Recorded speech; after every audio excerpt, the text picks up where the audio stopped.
이 울트라는 1.1부터 시작해서 지금 3세대까지 나온 축구화고, 명확하게 스피드 컨셉으로 출시된 축구화로 이전에 푸마 1 제품이 단종이 되고 이전과는 완벽하게 다른, 그러니까 한 가지 컨셉을 완벽하게 잡고 나온 축구화인데, 특히나 1.3 제품 같은 경우는 1.2 대비해서 굉장히 많은 부분이 달라졌고, 특히나 이 아웃솔에 대한 장점이 굉장히 많은데 한번 그 부분에 대해서 말씀을 드려보도록 하겠습니다. 우선은 이 울트라 제품에 가장 관심이 많은 분들은 무게가 가장 궁금해 하실 것 같은데, 275 사이즈 기준 168g으로 굉장히 가벼운 축구화입니다. 무게는 의외로 그 전작인 1.2 제품이 166g으로 2g 정도 미세하게나마 좀 더 가볍게 나왔고, 이 울트라의 무게를 체감해보기 위해서 다른 축구화를 좀 비교를 드리자면, 많이 알고 계시는 베이퍼 기준으로 본다면 머큐리얼 베이퍼 10 제품이 176g, 울트라보다 약간 무겁고, 그리고 굉장히 인기가 많았었던 아디제로2 레더 버전이고 FG가 아닌 HG 스터드로 FG와 동일한 스펙을 가지고 있고, 스터드만 2개가 더 추가된 형태로 하드그라운드가 FG 못지않게 굉장히 잘 나왔던 축구화인데, 270 사이즈 기준으로 179g, 하드그라운드 스터드임에도 불구하고 머큐리얼 베이퍼 10과 비슷한 무게를 보여주고 있습니다. 베이퍼 12 제품은 166g으로 베이퍼 11 제품이 울트라 1.2와 무게가 거의 비슷하다고 보시면 됩니다. 그리고 이 제품은 푸마의 스피드 라인의 에보 스피드, 그리고 그 이전의 V1.11 SL 버전인데, 이 제품은 280 사이즈임에도 불구하고 이 에보 스피드 SL 제품 같은 경우는 극단적으로 무게를 줄이려는 이런 노력들이 보였는데, 우선 캥거루 가죽의 에보 스피드 제품은 153g으로 150g대의 무게를 보여주고 있고, 어퍼 자체를 통메쉬로 만들었었던 에보스피드 프레쉬라는 제품은 128g으로 굉장히 가볍게 나왔습니다. 275 사이즈 기준으로 160g대를 보여주고 있기 때문에, 저도 개인적으로 이렇게 가볍고 스피드 컨셉으로 나온 축구화를 되게 좋아하기 때문에 그런 부분에 있어서 무게적인 측면은 굉장히 만족스러운 울트라 제품이고, 전반적인 착용감도 굉장히 궁금해 하실 것 같은데,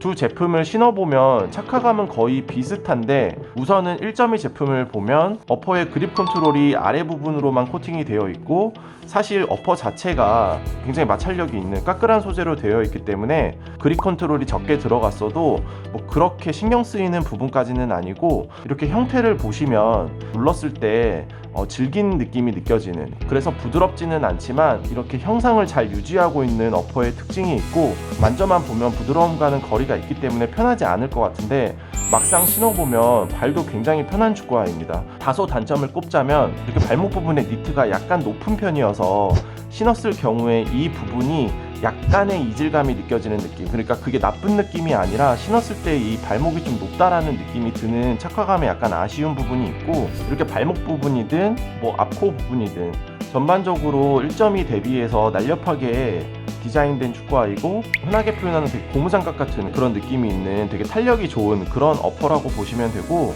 내부 스피드 케이지라고 해서 이미 얇은 소재임에도 불구하고 좀 더 터치감이 좋게끔 내부에 컷을 한 부분을 보실 수 있는데, 사실 이런 부분들은 머큐리얼 베이퍼 10에서도 비슷한 구조를 보실 수 있고, X19 플러스 제품에도 보시면 내부에 이렇게 케이지가 존재합니다.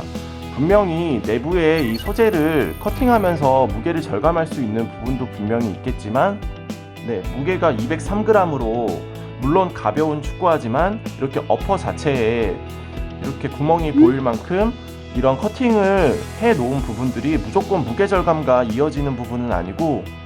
어퍼에 커팅을 해 놓은 부분은 터치감에 더 효과가 좋다고 생각을 합니다. 사실 내부에 커팅이 들어가 있지 않은 1.2 제품 같은 경우에는 1.3보다 2g이나 더 가볍게 나왔고, 그리고 이미 얇은 어퍼에 이렇게 커팅을 해 놓으면 공과 닿았을 때 발과의 그 밀착감이 훨씬 더 좋고, 이렇게 끈을 묶었을 경우에도 이렇게 내부 케이지 자체가 발과 좀 더 밀착되는 부분들이 있기 때문에 굉장히 터치감을 좋게 해주는 그런 기능이라고 저는 개인적으로 생각을 하고, 그리고 이제 아웃솔에 대해서 굉장히 좀 새로운 부분들이 많은데, 스피드 유닛이라고 해서 울트라 제품에 새롭게 나온 아웃솔 형태로, 스터드 형태를 우선 보시면 이렇게 머큐리얼 베이퍼 11 제품이 떠오를 만큼 스터드의 개수와 형태 자체가 굉장히 유사한 모습을 보여주고 있어서 이 울트라 제품 자체는 머큐리얼 베이퍼 11 이후에 나왔던 나이키와 다른 부분을 찾아보자면 뒷스터드 자체가 일자형으로 되어 있는데 나이키는 가속과 감속에도 신경쓴 일자형 형태를 보여주고 있고,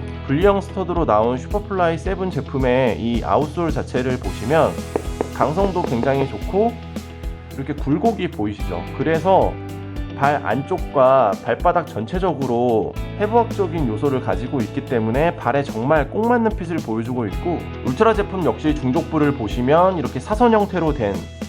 이런 성형을 굉장히 많이 넣음으로써 구부렸다 펴질 때 스프링백의 파워를 굉장히 강하게 만든 그 흔적들이 보이고, 그럼에도 불구하고 같은 형태임에도 나이키 제품은 FG 그리고 울트라 제품은 FGAG 겸용으로 나올 수 있었는데, 울트라 같은 경우에는 끝부분의 심을 굉장히 두껍게 성형을 했습니다. 이렇게 가까이 보시면 베이퍼 같은 경우에는 정말 그냥 날카롭게만 성형이 되어 있고 부착 방식으로 되어 있는 반면에, 울트라 같은 경우에는 베이퍼와 달리 부착 방식이라기보다는 통으로 성형한 느낌. 그래서 이 자체도 날카롭지만 이 스터드를 지지하고 있는 심 자체를 굉장히 두껍게 성형을 했기 때문에 FG로 사용할 수 있고, 이렇게 에이지 스터드로도 사용할 수 있을 만큼 강성을 확보한 흔적을 볼 수 있습니다. 하지만 길이 자체는 꽤나 길게 나왔기 때문에 스터드가 이렇게 높은 축구화를 좀 부담스러워 하시는 분들에게는 울트라 FG 에이지가 그렇게 좋은 선택지는 아닌데, 아쉽게도 우리나라에는 나오지 않았지만 이번 1.3 제품의 업데이트를 통해서 HG 에이지 스터드는 일본에 정식 발매가 되었는데, 오른쪽에 보시는 것처럼 형상 자체가 원형 스터드로 되어 있고, 이번에 울트라 1.3이 독특한 부분이 우먼스 제품도 같이 발매가 되었고, 그 우먼스 제품 같은 경우에는 아웃솔 자체가 원형 스터드, 그러니까 푸마 킹의 스터드와 동일한 형태의 스터드를 울트라 제품의 우먼스 제품으로 발매를 했고, 특히나 앞서 말씀드린 HG 제품 같은 경우에도 원형 스터드로 발매가 됨과 동시에 무게가 굉장히 절감돼서 나왔습니다. 그러니까 1.2 제품의 HG 제품 같은 경우는 이전에 푸마가 사용했었던 HG 스터드를 그대로 활용을 했기 때문에 다소 무거운 부분이 있어서 울트라의 컨셉과는 잘 맞지 않는 부분이 있었고, HG 스터드가 변경되면서 굉장히 잘 나왔습니다. 그 HG 스터드는 지금 사진에서 보시는 것처럼 초기 형태의 이미지는 이쪽 부분에 좀 더 지지대가 있어서 좀 더 뛸 때 강성을 확보한 디테일까지 있었는데, 실제로 발매된 HG 스터드는 그런 부분 없이 원형으로 동일하게 출시가 되었고, 그 HG 스터드는 푸마 킹 제품들과 동일하게 사용하는 아웃솔로 발매가 되었습니다. 저는 개인적으로 울트라 HG 스터드를 일본 해외 직구를 통해서 구매를 해보려고 합니다. 이렇게 이미지에 설명도 나와 있지만 앞코 자체도 1.2 대비해서 낮게 나왔고, 아웃솔 자체도 하드그라운드용임에도 불구하고 무게가 굉장히 가볍게 나온 점, 그래서 이 울트라는 1.3 제품이 새로 업데이트 되면서 굉장히 많은 변화들이 생겼고, 그 중에서 저는 HG 스터드가 울트라의 가장 큰 장점이라고 생각을 합니다. 현재 우리나라에는 정발되고 있지 않기 때문에 굳이 구매를 하신다고 하면 MG 스터드도 좋지만 머큐리얼 베이퍼를 좋아하시는 분들이라면 FGAG를 잘 신으실 수 있을 것 같고, 원래는 이전 푸마의 스피드 라인 축구화를 생각해 본다면 에보스피드도 그렇고 에보스피드 SL 제품도 그렇고 무게는 굉장히 가볍고 잘 만들었지만 아웃솔 자체를 굉장히 경량화를 했고, 그래서 내구성 자체가 굉장히 안 좋았는데, 이 울트라 제품에서 보면 확실히 기술력이 좋아진 부분이 코팅을 통해서 컨트롤도 잡고, 어퍼의 구조와 매트릭스 에보라는 소재를 통해서 탄성과 함께 다소 질기긴 하지만 어퍼 자체도 내구성을 굉장히 높였고, 새롭게 개발된 스피드 유닛이라는 페박스 아웃솔을 통해서 접지력과 함께 HG 스터드에서는 안정감 플러스 내구성까지 잡을 수 있어서 다방면으로 봤었을 때 이 울트라 제품이 굉장히 완성형 제품으로 나왔다고 추천을 좀 드리고 싶습니다. 네, 이상으로 푸마 울트라 제품에 대한 리뷰를 마치고, 이 제품에 대해서 궁금하시거나 의견이 있으시면 댓글 남겨주시고, 저는 이후에 울트라 1.3 HG 제품을 구매하고 그 제품을 다시 한번 리뷰를 해보도록 하겠습니다. 긴 영상 시청해주셔서 감사합니다.